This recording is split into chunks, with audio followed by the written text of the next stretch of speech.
Okay. Good morning and welcome back to our business recovery call after a short hiatus. I'm John Gomez. I'm the business recovery coordinator here at the San Juan County EDC. We're hoping to make this a weekly or bi-weekly event, depending on people's availabilities over the next few months here. But this is supposed to be a conversation for business owners to come together and just, be able to have a safe place to talk about the issues that they're facing immediately and things we can do to help them. We'll have speakers and subject matter experts join us on most of these things to talk about, one specific thing or the other. But these meetings, as with all of the things that we do in these programming bits, are designed specifically for you guys to be able to let us know what it is you need and what it is we can be doing better. So, got Victoria Compton, our executive director here at the EDC. She's going to lead this off with a few words, and then Val Curtis, who I think everybody knows, she's going to join us just in about 10, 11 minutes to talk about that old one, pivoting to online, and both in a social media and a merchandising strategy kind of thing. This will be a bit of a high level thing, but you guys be able to have a Q&A and reach out for more information. So, Victoria? Yeah, absolutely. So basically, I'm going to speak to you two. We've got two people here who've joined us today, but we also put this online. So I'm going to give pretty generic suggestions for how to make it through the winter. It's always a competitive market here in San Juan County for almost any business. So every business has to already have their marketing chops and their connectivity chops pretty focused. And this year, more than any that I've ever seen in the last 30 plus years, is the year when, if you haven't been doing things like posting on social media, if you haven't been doing things like making sure you've got everybody's email address, this is the year to start. So any customer that you have, any client that you reach out to, try and get some information. So like if you've got a website and you do orders from that website, or if you do orders outside of that website, make sure that you're capturing that data, that email data, because it's going to be important to make your business, position your business as a connected business, as one that shows more value than just a product or a service to its clients.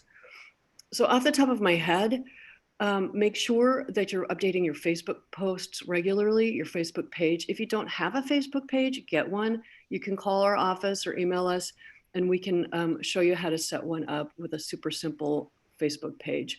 And then Val Curtis can take it from there. She can work with people to do better posts and do regular posts. So make sure that you've got a Facebook page. If you've already got a Facebook page, start using it. Make sure you're posting regularly. And by regularly, I mean a couple times a week.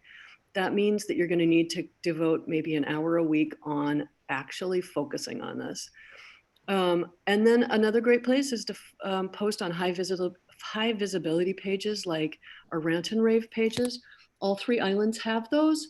And while it probably seems scary to dip your toe into the water of that, business posts are extremely well received on those.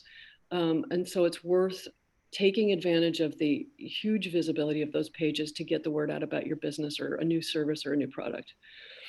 One thing that can really help businesses propel themselves forward in this economy, or really any economy, is connecting to local organizations.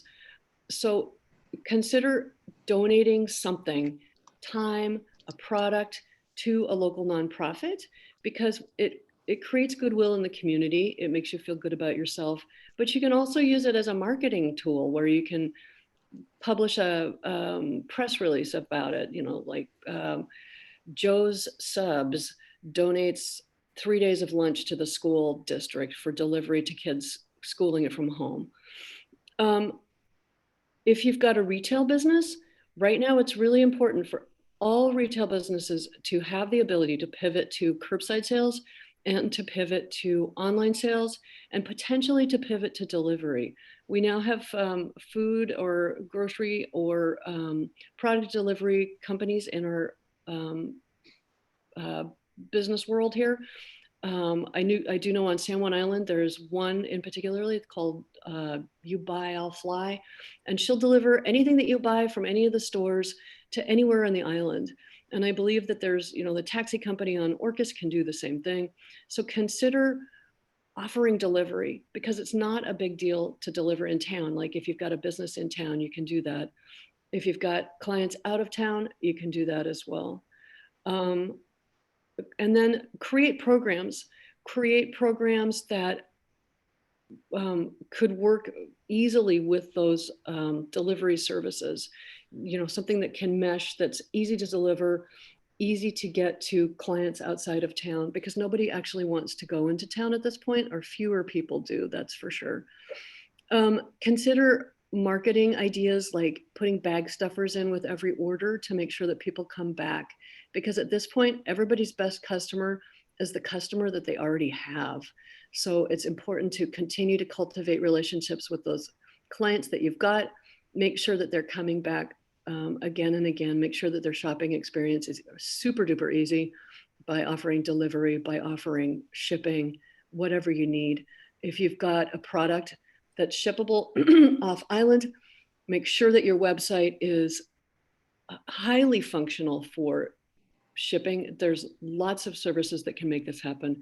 There's Square, there's Wix. They all have shopping platforms that make it incredibly easy, including printing labels, to get your product out into the world, anywhere in the world. And I guess I cannot emphasize enough the importance of continuing to snuggle on and cultivate the clients that you've already got, because they're gold. It's easy to think about like expanding to the world, and certainly that's possible now that people on the mainland are, shopping online in the place that they love visiting the most. But your bread and butter is going to come from recultivating relationships with people here. And I guess that's it for my top of mind ideas. Are there any questions you guys have? I'd say that right now, if you're not gathering information, that is the biggest thing that needs to happen in anybody's business right now, is making sure that you're capturing data like client data. You can also do research on trends. So for example, restaurants in the nation and really the globe are not doing very well, but some of them are. And so now is the time to find out how the ones that are actually succeeding are doing that. And you can do that just by Googling. John, that's it for me. Okay. There is Val's going to speak to, as general or as specific as we want to get on this call today, about both of those different kind of outreach things. One thing to note, and we post about it, kind of semi-regularly because the SBA sends us reminders all the time. The SBA does have what's called a state trade expansion program. It's for helping businesses, small businesses, set up an e-commerce platform and grow their international sales. They are having a seminar or webinar on the 15th, and there's a thing on our Facebook page to check out. These things are all free. They're usually don't take up too much of your time. And even if it's something that you may not specifically think applies to you, these are things that can, help you get ideas about, other ways to grow your business that you may not have considered just because, whatever atmosphere you're kind of circulating in. That they are also offering something about $10,000 in grant money to make it happen. Yes. The SBA can be a, powerful toolbox for you guys. So we subscribe to them on Facebook, so we get their e-bulletins all the time. We try to pass them on to you guys on our Facebook page, but it's one good thing to keep an eye on. Another thing we haven't really talked about is we talked about retail. We haven't talked about restaurants necessarily here yet. And I know they're not represented here in the audience, but they may chime in later on today. In the last few business days, just in Friday Harbor, we had two of our businesses close or announced the closing. Long time restaurants that seemed actually pretty popular. So it's kind of shocking to see them finally go, and all due to everything that's happened this year with the pandemic. We've been on some calls where, other ADOs are expressing that, this round of closures and this new surge has been, this may be a, quite a large shakeout of businesses that aren't able to weather the next few weeks or the next few months, depending on how severe the economic impact is going to be. And it's just something to be mindful of, when we're shopping or when we're, Yes. considering going to, or getting lunch or dinner at a restaurant, just to keep supporting our local folks here. Restaurants have done a good, excellent job of offering takeout since the beginning of this.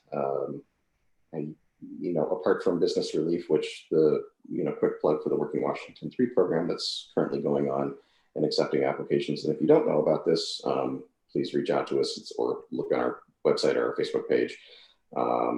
If you've heard about this meeting, you have probably seen us posting about this.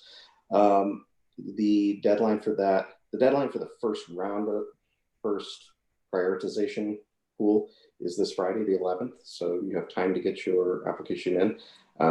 If anybody that gets theirs in on the 10th or 11th isn't going to be weighed any less than somebody who got theirs in on the 2nd. So if you are particularly in one of the high impact pools, restaurants, bars, fitness centers, things that were directly affected by the shutdown in mid-November, and that could be extended again in the next few days here. This program is specifically designed for you. We're taking applications from all businesses of all sectors because there may be a chance that if there's money left over, they'll be able to, and they being commerce, will be able to spread more of that money out into the community. It all has to be spent by December 30th. So the race is on. But if you haven't checked out Working Washington 3, I encourage you to do so. This is only going to be open really effectively for another few days. So what else? Just a bit of news that came over right before we started this. Governor Inslee is going to be holding a media availability at 10:30 today. As with all of his things, you can check it out on tvw.org.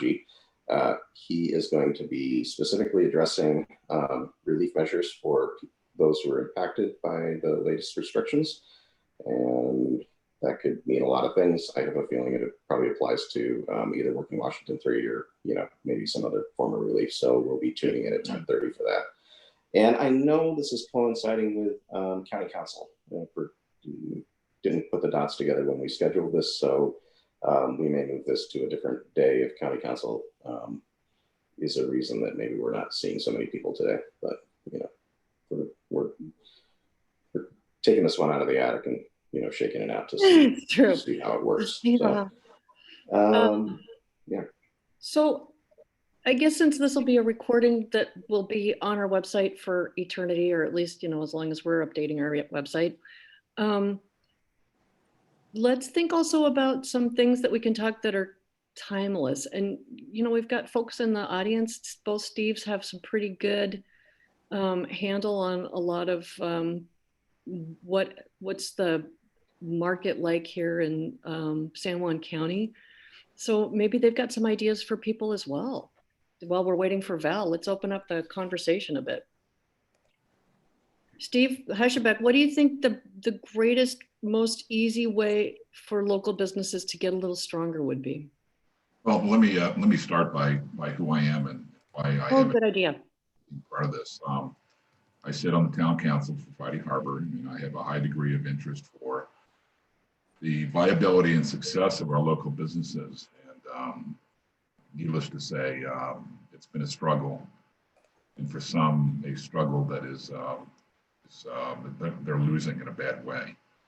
And the recent shutdowns have had severe impact, or maybe let's call it a final blow.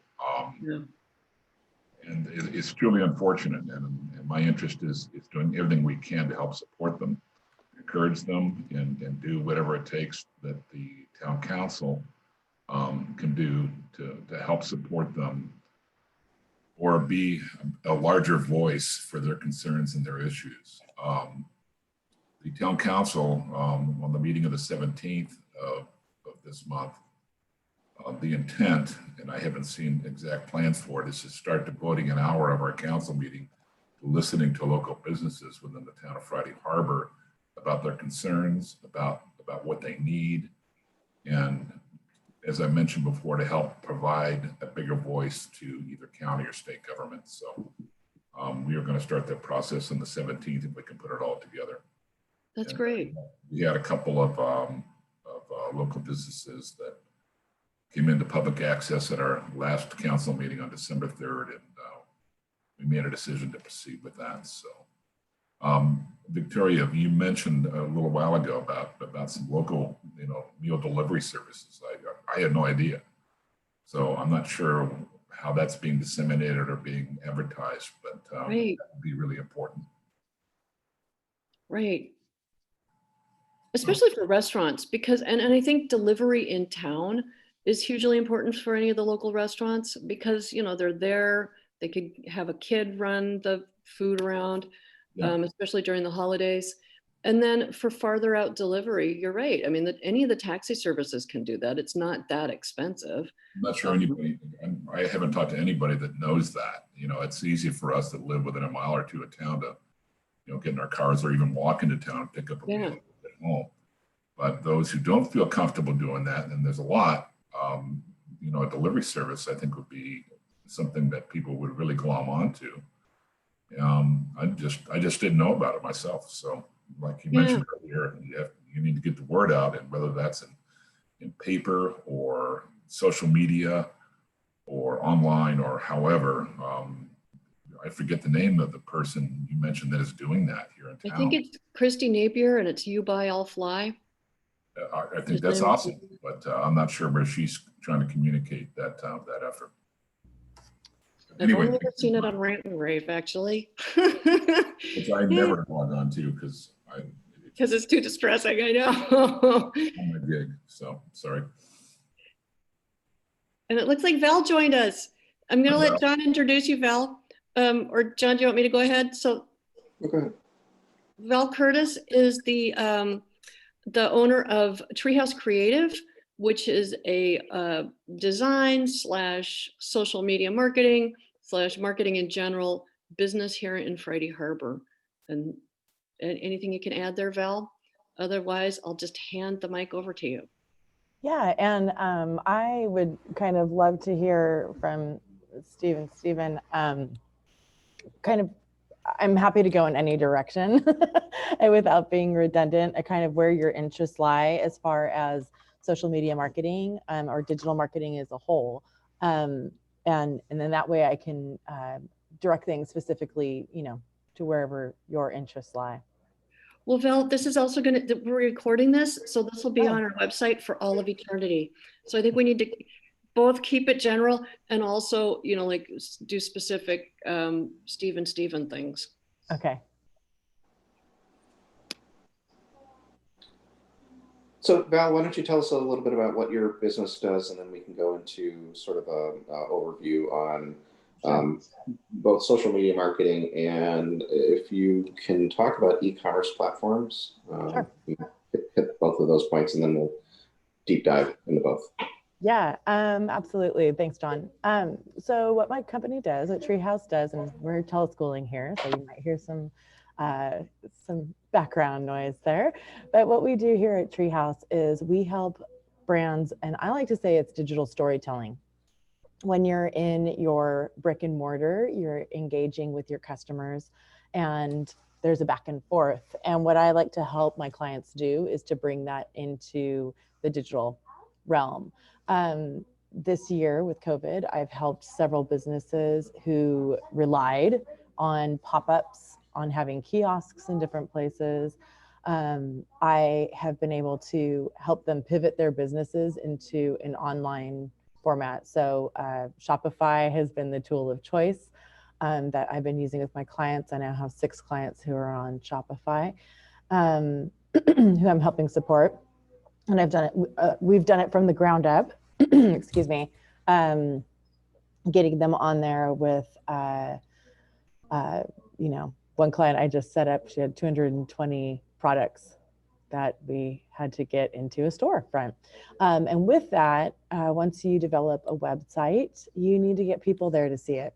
And so part of what I've been helping my clients do as well is to get their messaging out, as well as their products. There's a tendency, and I go through this with my clients from the beginning through the end. We start out with a digital marketing analysis, taking a look at the market that they're in, what's happening there, what they like that's happening, what they see and cringe at, because both are important to know. And then from there, we go into figuring out what channels work for them, and where their people are, because some of my clients are business to business, some of them are not. So, different places for different people and their needs. I also do social media coaching, so I can work with businesses one-on-one to kind of come up with a plan. I love to create editorial calendars for businesses where we can kind of look at quarterly. Most of my clients that I have on hand, we do, sorry, my voice is, I got a frog. We do a quarterly plan for their digital marketing, which helps them with, both of us, with figuring out what they have in their, if they're retail, what they need to make or what they need to bring in.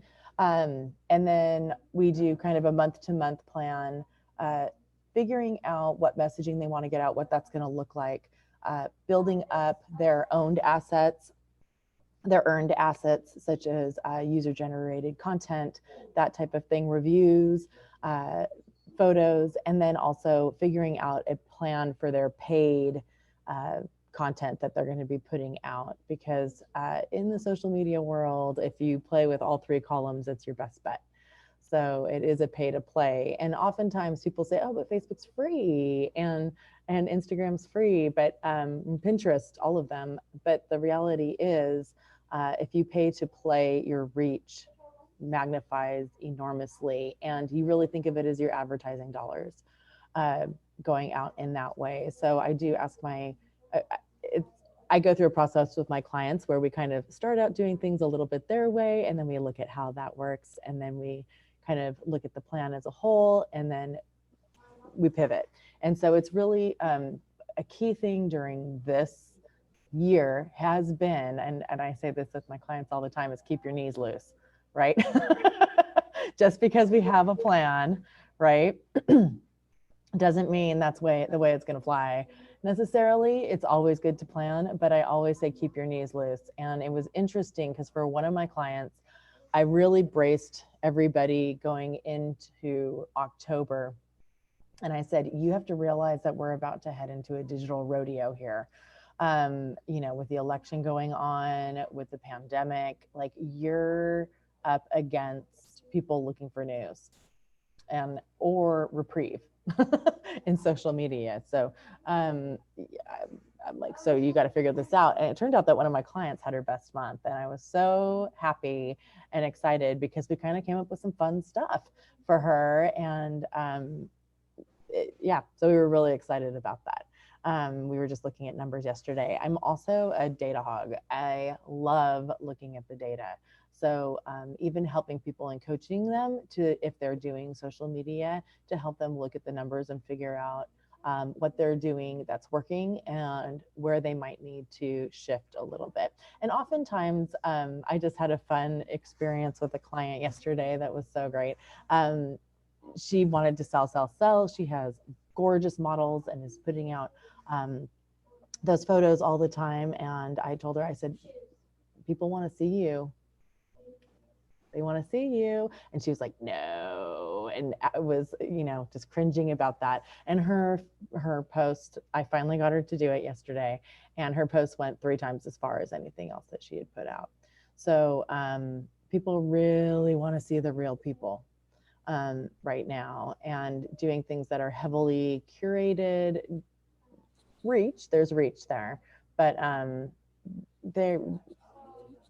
they really want to see the real people, right? People are home in their sweats right now, and even when you look at a brand like Nordstrom, if you look at Nordstrom's feed from a year ago and you look at it now, it looks 100% different, and it's twice as successful because they are showing people at home.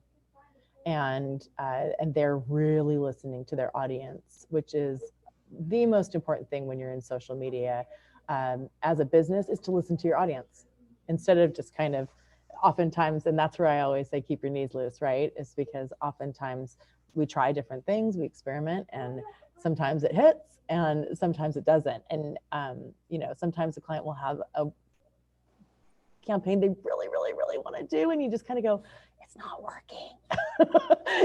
Your people are not responding to that. I know you love it, but we can't keep going down that road.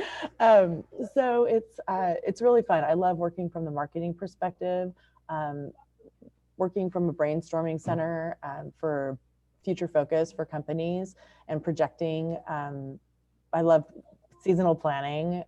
It's something I truly enjoy as well. And really, I always start with each company with really getting them to be comfortable in verbalizing what the mission of their company is.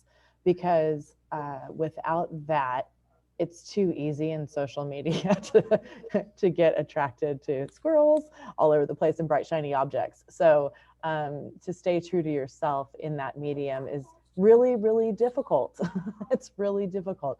So I like to start out with my clients there to make sure that they have a very firm concept of what their brand is, who their people are, and what their messaging needs to convey. So yeah, so there it is.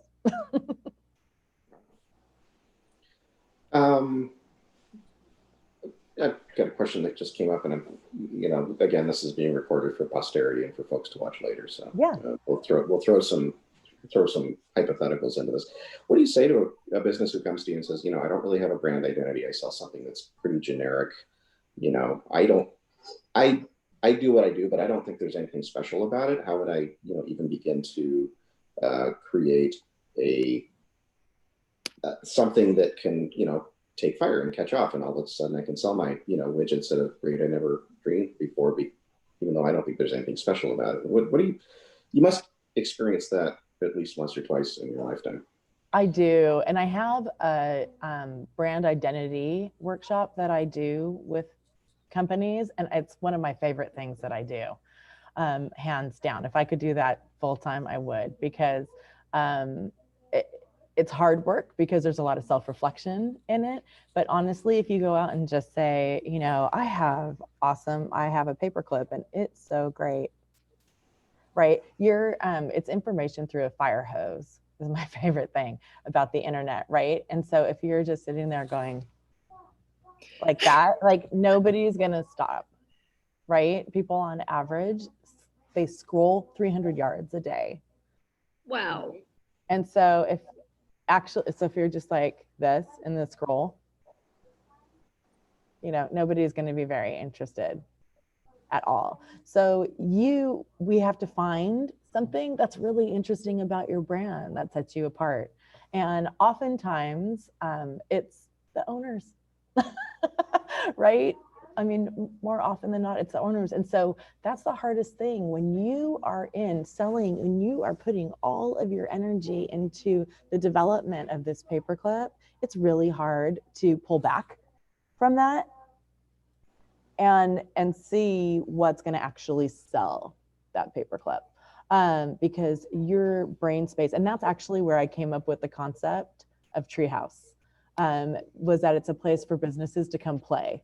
Right? For business owners to come play and kind of in a tree house. It gives you, it gives you space to be creative. It gives you a space to kind of say, here's my company right there, and to look at it with an outside lens versus being stuck in production. So that's kind of a fun piece of what I do, John, that I absolutely adore. It's hard work though. It's hard work, but everybody who I've had go through the program absolutely adores it. That's cool. You said is it a standalone workshop or is it a series, or what do you do? Yeah, so what I usually do, it's 4 sessions, and they're fast and furious. We do it in an hour and a half in each session, and I kind of put you through a gauntlet. in the most loving way possible. When's oh, sorry. Oh, go ahead. When's the next time you're going to do that? I do those by appointment. So Okay. yeah, so I was going to do it as a group, but I really like doing it one-on-one because I can ask individuals the hard questions.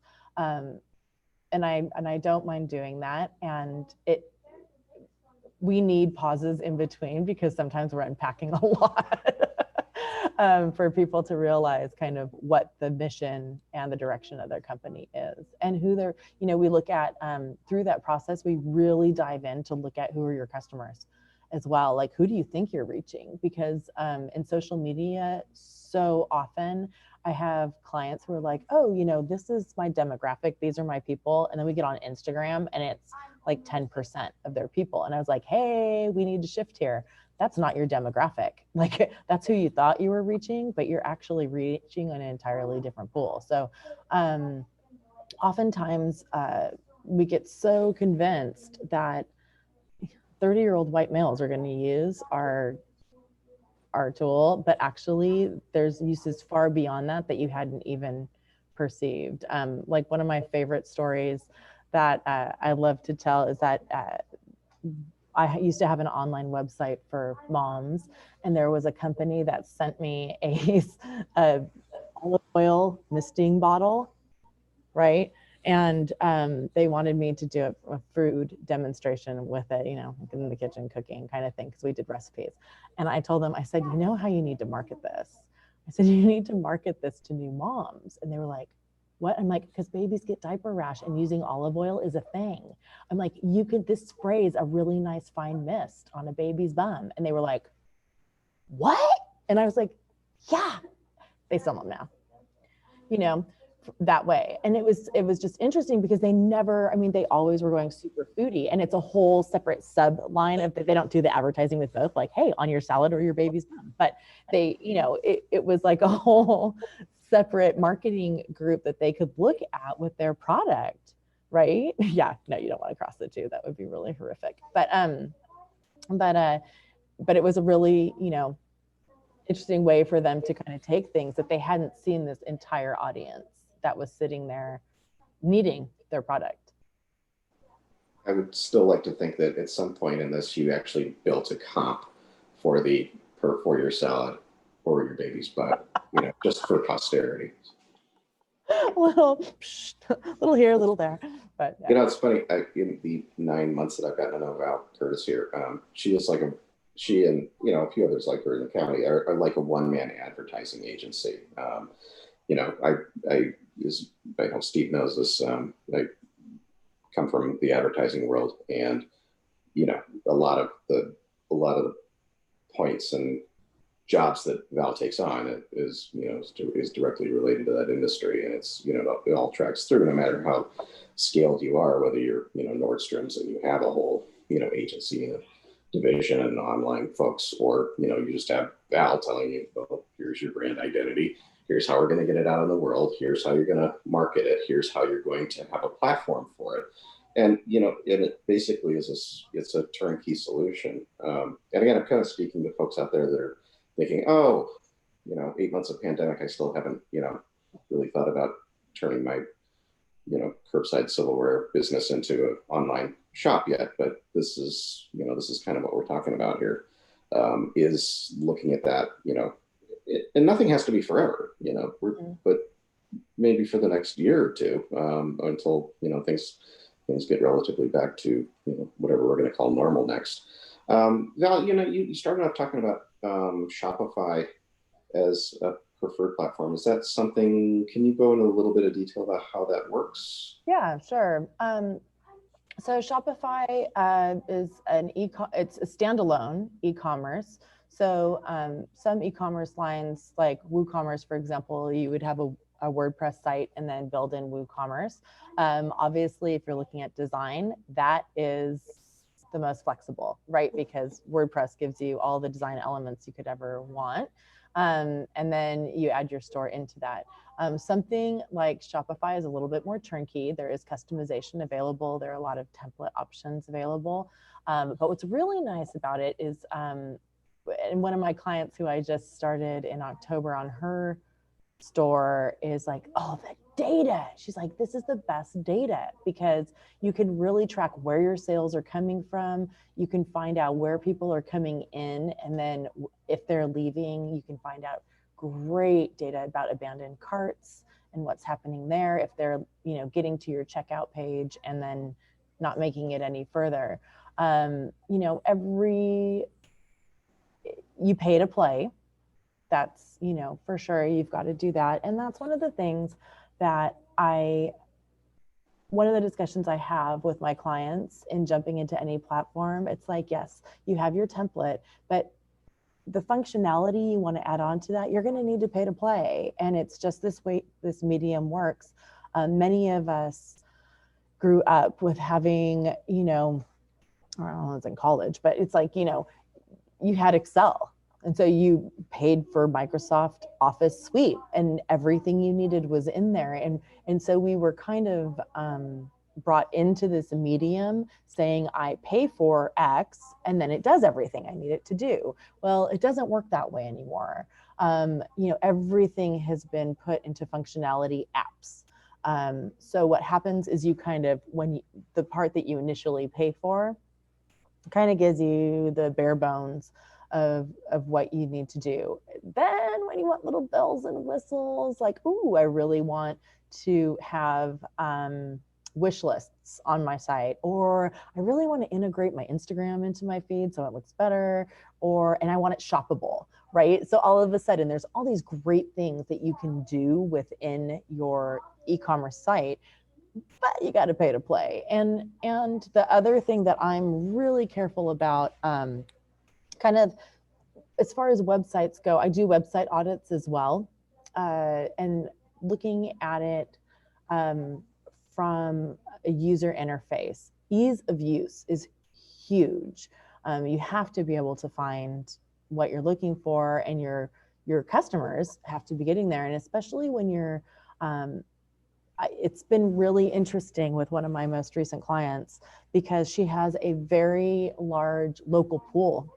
And a lot of the locals that are her clients aren't used to navigating this medium. And so I've always tackled anything online from a universal design perspective, meaning readers should work on your site. We should have, you know, high contrast. So people who have, you know, vision issues can see what the focus is, strong alt lines on your photos so that, you know, people can tell what's there. That's always been part of my design. And then my other thing is 2 clicks, right? So a nice thing within Shopify is that if you come in with a really detailed plan of how your site is going to be laid out, you can implement that there.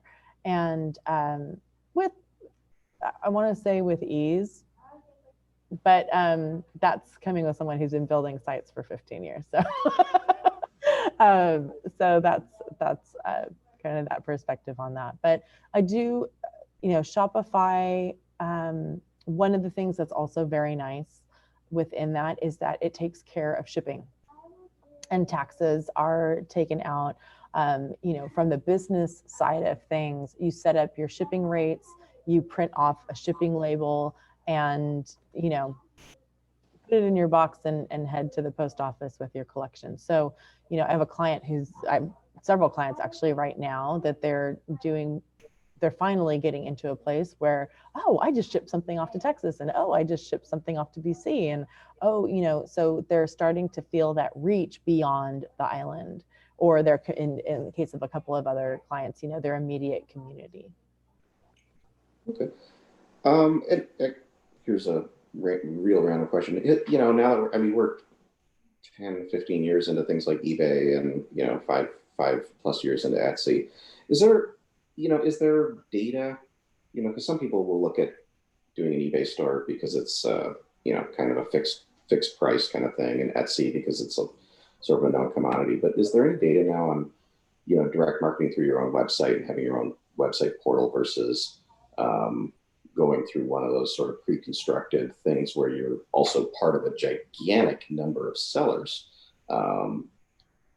You know, are there case studies where you can look at folks that have done their own website and sort of remained independent as having a more successful, you know, online sales life, or is it just a Yeah, I'm mess sure right there now? are, but one of the things that I would say straight off the bat, because when people come into me, is I say, who are you trying to reach and what's your product, right? So for example, I have a couple of clients who are high-end artists. I'm not sending them to Etsy and I'm not sending them to eBay, right? Because that's not where their people are going to be hanging out. And the people who are coming there are looking for a deal. I do have another client who does pretty expensive handmade jewelry though. And she is on Etsy. And she has incredible photography with like these gorgeous models. And so the funny thing is she actually does pretty well on Etsy, because when most people put in handmade bracelet, you get a bunch of like string and beads, like just kind of that somebody took a picture of on a table. And then her model pops up, right? And so it's like, so she is like the treasure chest in the middle of this thing. And so she actually does really, really well on Etsy. So that's the key thing, is like really knowing your audience base and where they are. You know, I have other clients who I have engaged on Twitter and LinkedIn because they're business to business and that's where their people are. So I think it really truly depends on the business, what you're selling, if it's a service or a product, and who, you know, who your people are. You got to go where your people are. Steve, Gail, do you guys have any questions? You're all muted, but you can unmute yourself if you want to throw something into the discussion here. No questions, just listening. Stephen, you're muted. Val or Valerie, what do you prefer? Val, one of the things I think I heard you say is you talk to your clients about the importance of listening specifically to their customers. What's your general assessment of your clients' listening skills? Oh, well, this will be on the internet. It gets better over time. It gets better over time, I will say, because when they listen and see what, I mean, that's looking at the data, right? It's so easy and hard fast to say, hey, you know, you put this up, which is something you really wanted to have out there, and it got a reach of 75. You know, we kind of went this other way and you got a reach of 782 in 5 hours. Like, which one feels better? You know, it's pretty easy to have those conversations when I do.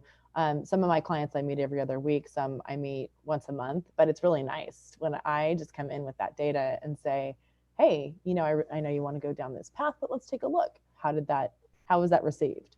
And so that it's a growth thing, right? I would never say it's turnkey, but I would say it's growth over time. For sure. It's that impartial expert in the field kind of thing, because you don't have the emotional attachment to whatever was the great idea that may have come in the door, but it's being overshadowed by the better marketed idea, maybe. So that's a hard. I remember we talked back in April with the first one of these things about that very thing, about how hard it is to make the jump from your mindset inside your storefront to a larger world beyond the 30 or 40 people that you consider your regular customers that come into your shop every week. So it's I think for people it's still a huge adjustment. So bringing the tools together to make that conversation not easier but more palatable, I guess, is a really key thing. And I think that's it's good that you can bring that to the table with for folks who, like I said, they're going to be watching this going, well, what do I, how do I even think about putting this generic thing out into the world for people to buy, from as far away as, Asia and New York and, wherever else people might suddenly see a need for this thing that I don't know that it's that special, but, maybe other people might. And it's taken a few giant leaps of faith there, but we have all the tools, guys. We do. And it's really interesting. When I had my website, I remember I was having a conversation with a family member and they said, okay, so how many people are in your projected audience? And I was like, the internet. And he was like, no, seriously, like but how many people? And at that time it was an online magazine, right? And I said, honestly, it's like whoever's going to read the article. And if it hits on social media, that could be, and we had one post that went over 3 million hits. And so that was what I had always hoped for.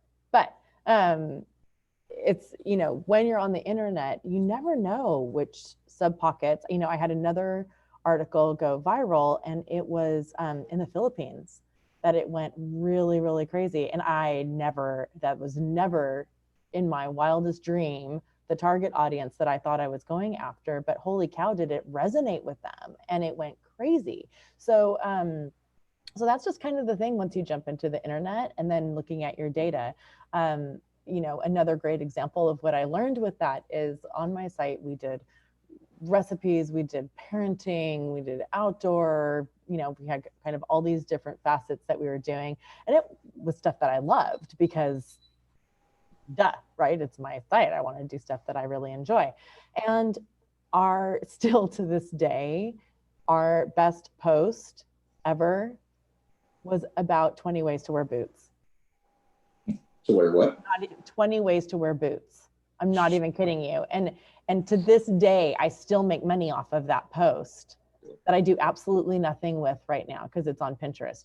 And it's so hysterical because it got to be the joke in our family. I'm like, I've got to write something better than boots. Like, come on, really this amazing recipe that I spent hours and hours on, the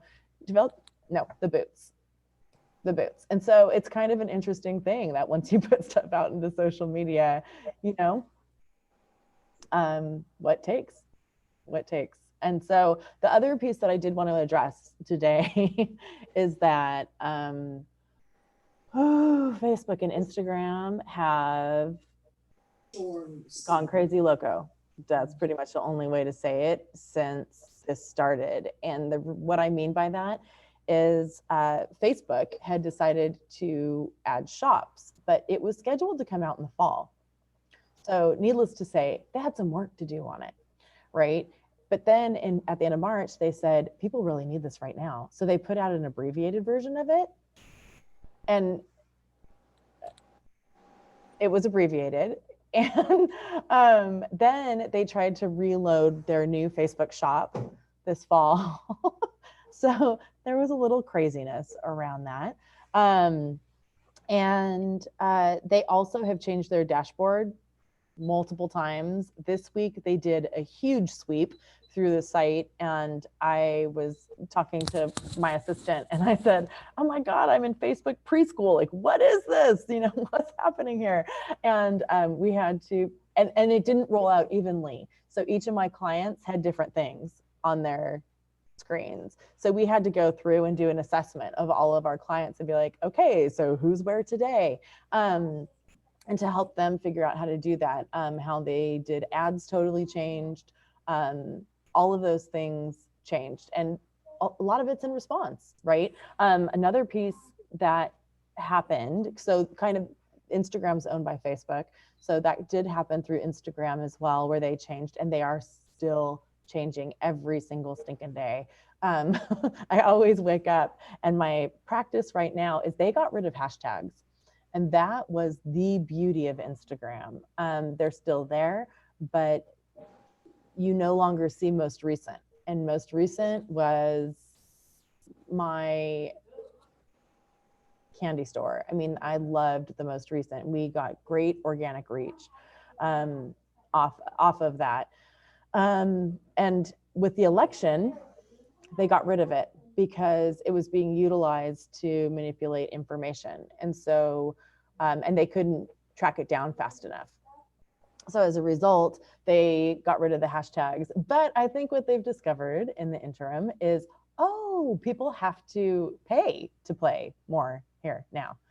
So, so I don't see that that's going away.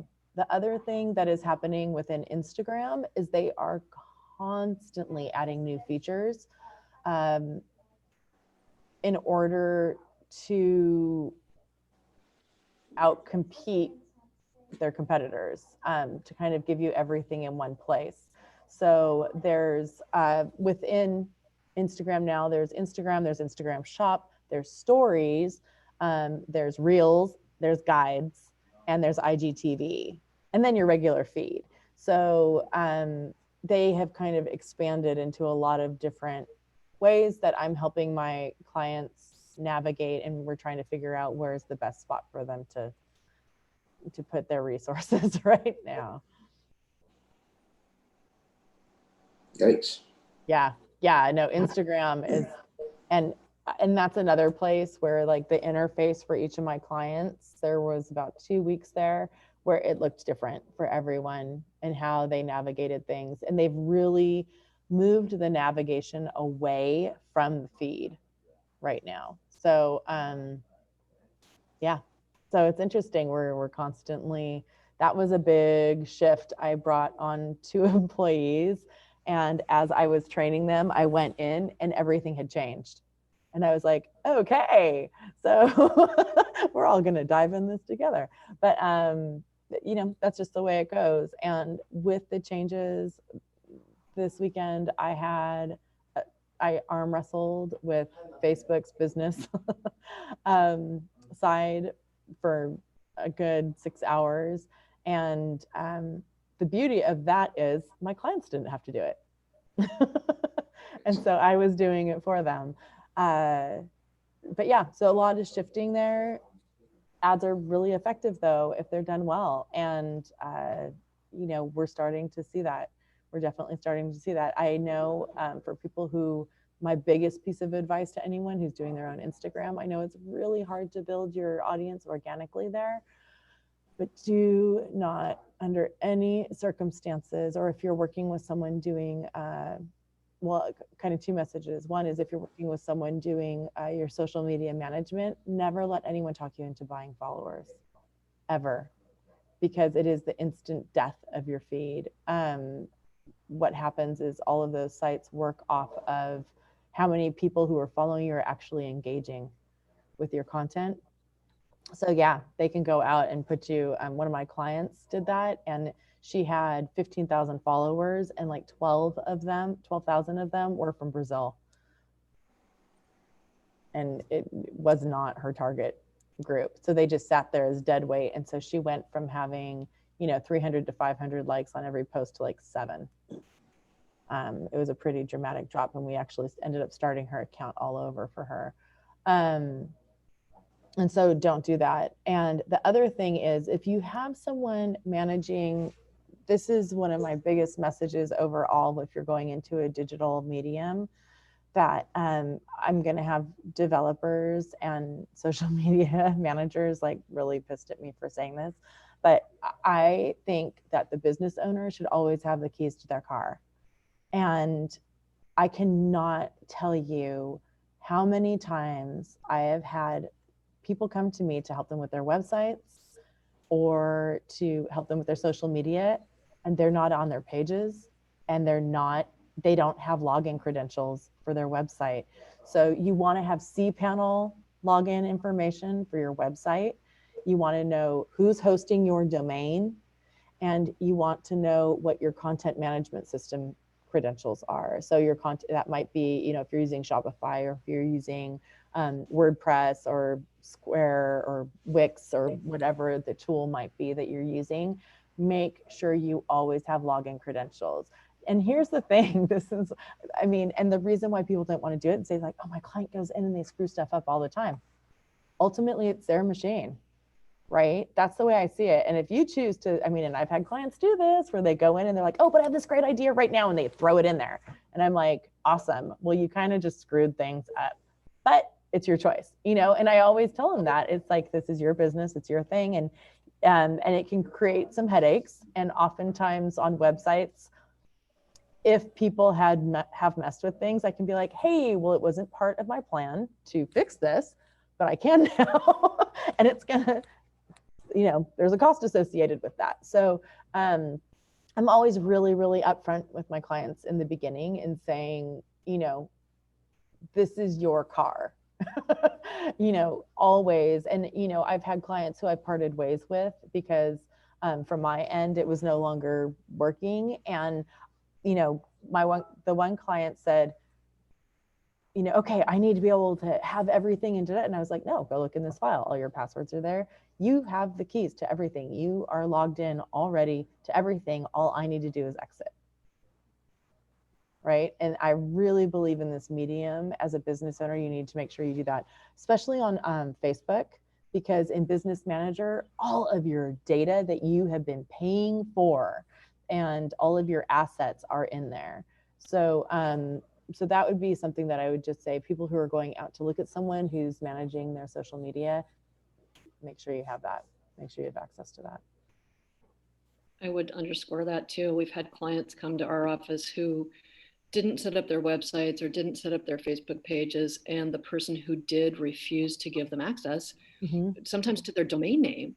And so you have to just completely start from scratch and know that there's this auxiliary entity that this disgruntled whoever can do whatever they want to with, which is hugely problematic.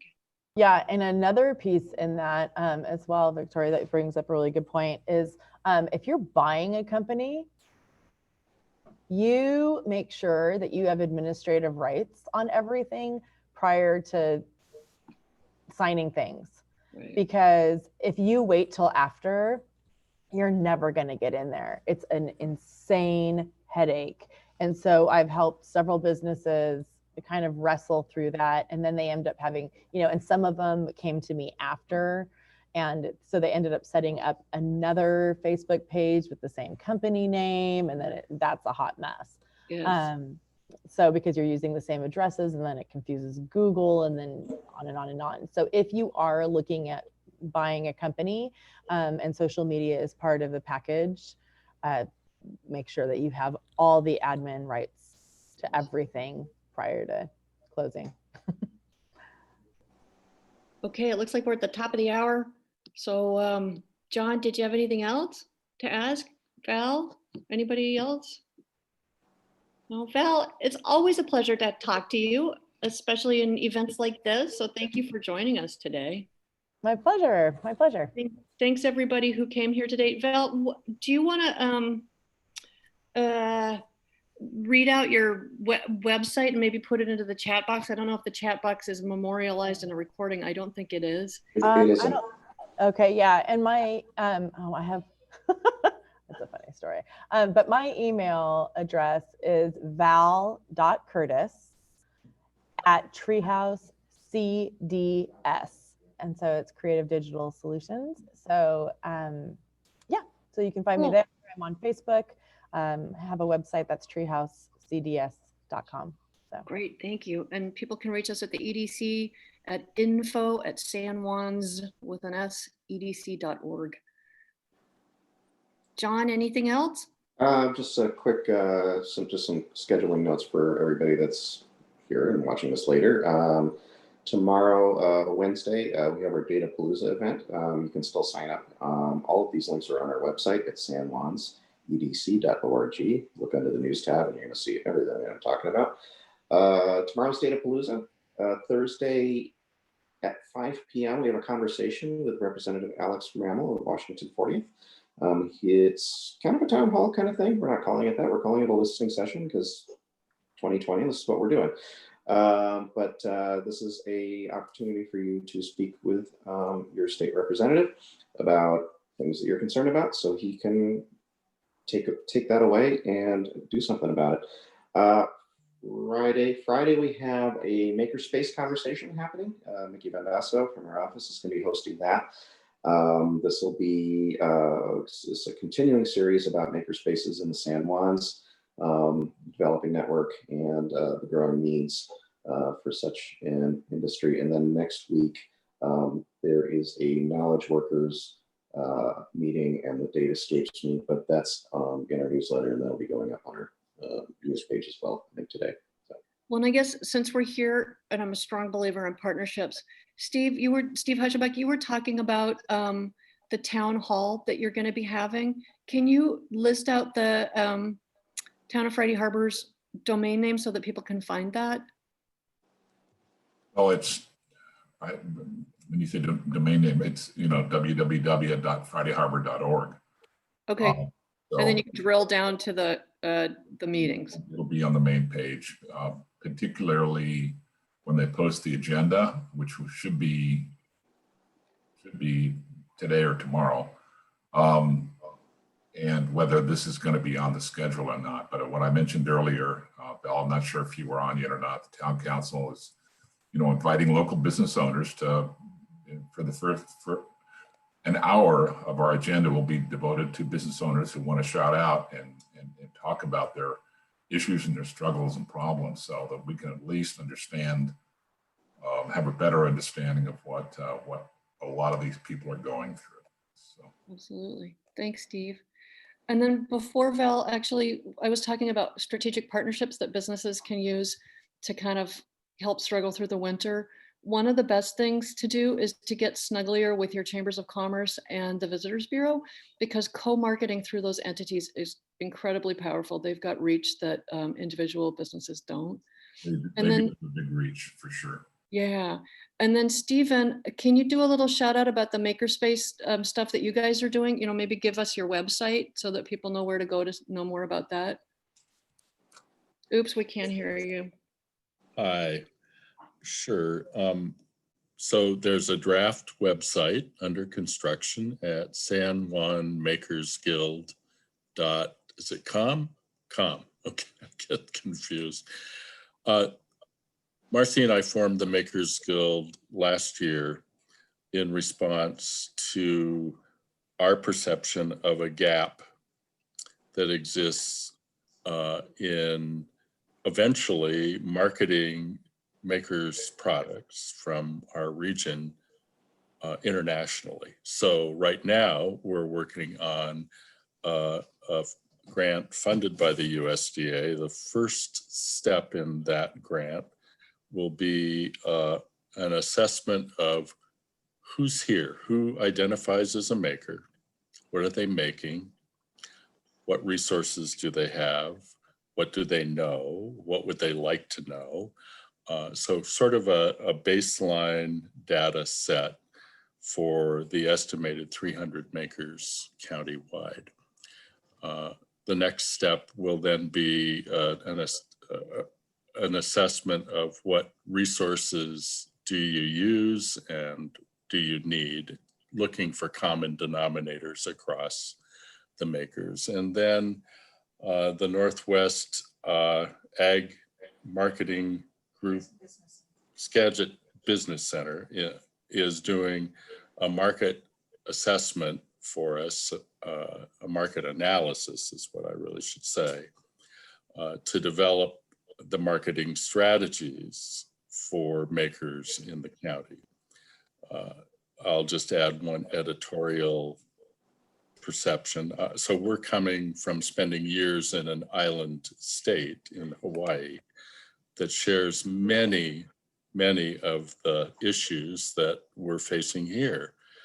The segment of the economy dependent on others coming here as guests is a main factor in the economy.